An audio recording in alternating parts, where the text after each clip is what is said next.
Hi, this is Jim Starkweather, the publisher of Kitmaker Network and ArmorAmmo.com, and welcome to another Turning the Page. Today we have for you Tanks of the Second World War by Thomas Anderson. Beautiful cover. I'm really struck by this imagery that they've done here. They've taken an image, I think, and modified it slightly to kind of give it more of a kind of monochromatic look, but it's very, very nice. In fact, I would have not done these images on the top, and I just would have had just that image to kind of not cloud it with anything else, but that's just me as a graphic designer talking. This is by Pen and Sword Publishing, and I believe Casemate provided us with this sample. In the UK, this book is £25. In the United States, it's about $40. It is hardcover, and it is about 210, actually a little more than that, 200 and... no page indicators on the last pages. Oh boy. Come on, Jim, you can do it. You can turn a page. That's what the thing's named after. About 218 pages, 220 pages. All right. I could have looked here. Did they get it right this time? No, they are really bad about this. 256 pages. No, it is nowhere near 256 pages. Hopefully the 300 illustrations is correct. But yeah, these are the little insert things that Casemate gets us. I wonder how they get them that wrong. You think that in their own database they'd have the right number of pages for each book.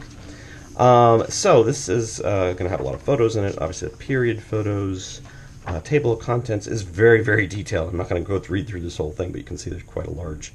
I'll just read the main sections. Tank warfare, Genesis, the armored vehicle over the millennia. The armored vehicle over the millennia. The interwar period, tanks in action, the 1930s. Prospect, the long road to main battle tank.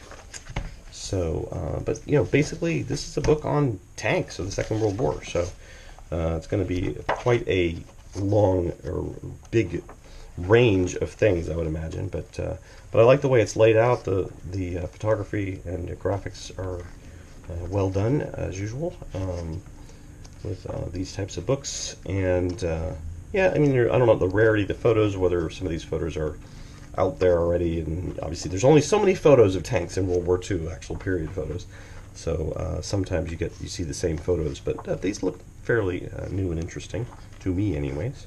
They do have some basic breakdowns kind of for each tanks they're talking about here. You can see quite a few different early war variations. These are going into the 30s basically now, with getting closer to kind of the war period, Spanish War stuff. Yeah, I mean, so a lot of photos in here, a lot of captions. This one, for example, on this, just picking out one at random. Although built in 1935, the B-1 corresponded to the Great War. Designed in many respects, a 75mm cannon was built into the hull to engage unarmored targets. Most B-1s were fitted with S-35 turrets so that the 45mm gun could be brought to bear against armored targets. So, interesting. And yeah, I mean, just a lot of photos in here. Like, that's a particular photo of the M3 Lee I've never seen before, with some Germans in front of it. So that looks like, oh, it's Russian. So is that a Russian? That's a Russian unit. U.S. supplied large numbers of tanks to the Soviet Union. Among them was the first medium tank in American production, the M3 Lee. Actually, I don't think I've ever seen an M3 Lee in Russian use before. I mean, I've seen Shermans, but that's an interesting, rare photo, I would think. There's a British, is that a Valentine? Yeah. Valentine with Stalin on the side. There we go. Of course, that looks like it's in Britain. Britain also sending significant quantities of materials and tanks to the Soviet Union. This British photograph showed the ceremonial delivery of the first Valentine Mark III infantry tank. I guess they put Stalin on it to make their Soviet comrades feel at home.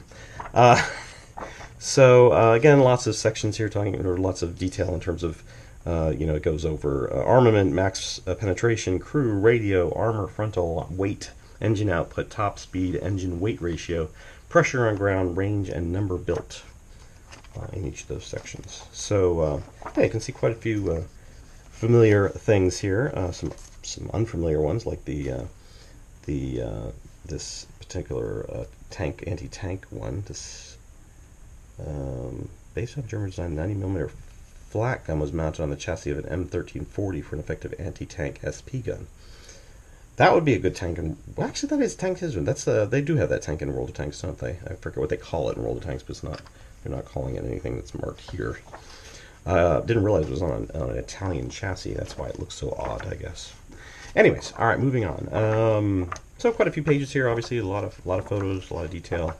I don't want to take too long on this, and I don't want to try to look through every photo. This photo, very popular series of photos from that time period for the M's relay. I think was on the proving rounds. Sometimes you're going to get like stuff like this, which is not good. They put gray text against a gray background, so I can't even read that. I mean, with my reading glasses on, I can kind of read it, but it's just kind of poor layout there in terms of doing that kind of thing. They should have caught that. But again, love that cover. That's a great cover. Really like that. All right, so thanks again for watching another one of these quick flip through videos of the books. Have not read the book, so I'm just kind of giving my initial feedback, and you can see it as I see it, kind of thing. If you have any comments, suggestions, questions, you can leave them below in the comment section. If you like this video, you can give it a thumbs up or a like, whether you're on YouTube or our websites. And thanks again to Casemate Publishing for sending us this preview, and we will see you next time on Turning the Page.